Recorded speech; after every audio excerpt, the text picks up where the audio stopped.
Is this you? Endlessly searching for this sticky note, that journal, this voice memo, that calendar reminder, until you find yourself surrounded by tons of tools and completely stuck? Today we're talking about too many tools. But it's not just too many tools.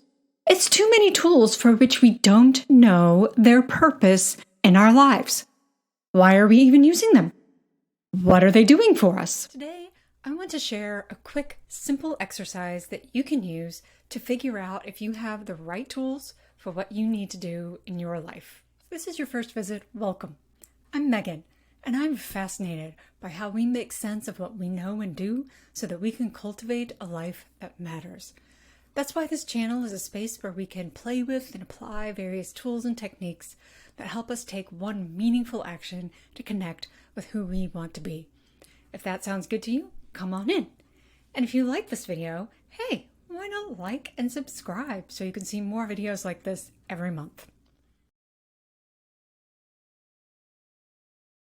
Tools exist to extend who you are into the world and help you do the things that only you can do. Our tools support our work, not the other way around. But too often we get into a trap of, well, I've invested in this tool, so now I have to keep it up. Or I don't even know why I'm using this. And I don't even know why I'm using it this way. But I don't know what to change. I don't know how to change it. So in order to use our tools properly, we need to understand and apply the right tool to the right job. We need to understand the type of work that we're doing and the type of tools that we need to do that work well. How can we put our tools into their proper place? To do this, we want to assess our tools according to 4 elements of our work. Is the work fluid? It's dynamic. Is it quickly changing? Is it exploratory? Is it divergent in its thinking and its exploration? Is it concrete? Is it approaching or in its final form? Stable? Has it stabilized or is it stabilizing? Is it narrowing or focusing into a specific thing or a specific idea? This is the convergent thinking, where we bring all of our ideas and explorations together. Is it making? Are you making? What are you working on? Becoming visible or tangible? What's coming into being in some way? Or is it a reference? Is this what you're drawing from? Your knowledge bank or archive? Some source of truth for your interests and needs? This is something that changes slowly, if at all. To do this exercise, you can use pen and paper. You can use sticky notes. You could use a digital whiteboard like Miro, Whimsical, or Milanote. Or you can use an old-fashioned whiteboard and squeaky markers. Just use what you have and you're comfortable with. To get started, your vertical or y-axis should go from fluid to concrete, and your horizontal or x-axis should go from reference to make. So now we have 4 quadrants made by these 2 axes, fluid concrete and make reference. In the first quadrant, we have fluid make. This is where you're working fast. You're throwing things on the wall, you're seeing what sticks, you're playing around with ideas. This is where you want to capture ideas, but not necessarily keep them. In the next quadrant, we have concrete make. This is where you're starting to solidify ideas, make plans, shape thoughts, get shit done. Things are stabilizing here, but it's not yet final. In the third quadrant, we have fluid reference. This might be your daily reflections, random notes that keep tickling your brain. These are things that aren't immediately or obviously relevant, but you do want to be able to get your hands on them quickly. And in the final quadrant, we have concrete reference. This is where your finished work gets stored, where you keep your reference materials, processes, and all the random things that just need to go out of sight, out of mind. This is your archive. You can get to your resources, but you don't need them all the time. You may want to write down separately all the tools that you use on a regular basis, just so you have a list to quickly refer to. This could be notebooks, Notion, ClickUp, Miro. You get the picture.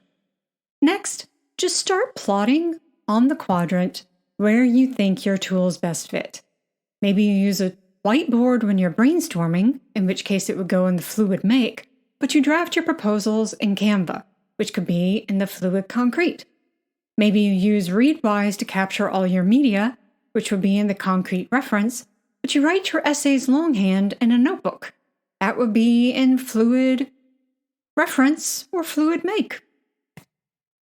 There's a lot of different examples that we could use, but hopefully you get the picture. After I found Notion a few years ago, I insisted on using it for every damn thing. You name it, I put it in Notion. Media capture, reflection, habit tracker, writing, notes, etc. Everything. My life was in Notion. If Notion crashed, my life was over. But I could never figure out how to do this writing and creation process in Notion. It just never made sense to me.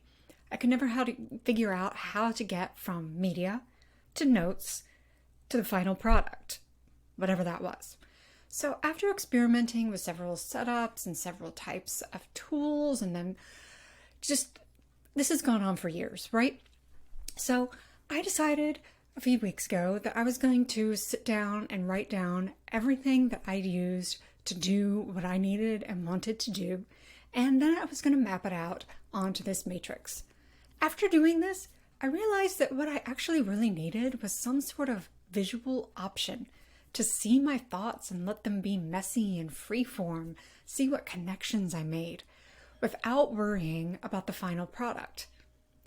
So that's why I started using Milanote for all of my project tracking, because that's really fluid, and all of my creative brainstorming and writing before I start writing my final essays and my materials.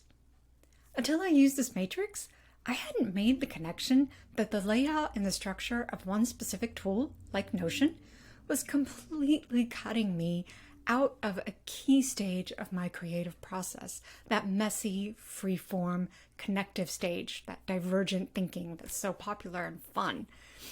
So, by pairing Milanote and Notion, I'm able to work much better in that fluid make quadrant than I was with just Notion alone.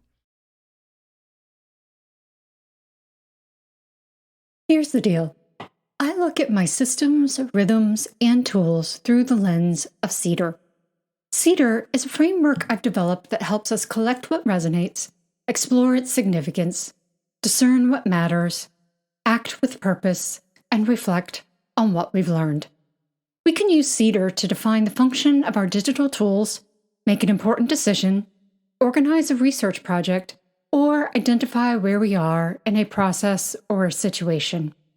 Whether we make a new commitment, assess our tools, pursue a goal, or just review our day, we always need to collect, explore, discern, act, and reflect. That's why I find that this 2x2 matrix is a great tool to use in the explore stage of CEDAR. So there you go. I so hope that this idea has been helpful for you. If you try it out, drop a comment below and let me know how it works for you.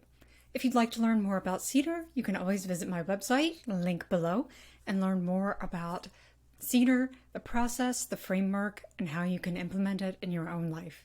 If you'd like to learn more about the process and experience of tapping into our imaginations, cultivating our true selves, and doing what matters most, you should check out my newsletter on Substack. Link below. And as always, until next time, shalom.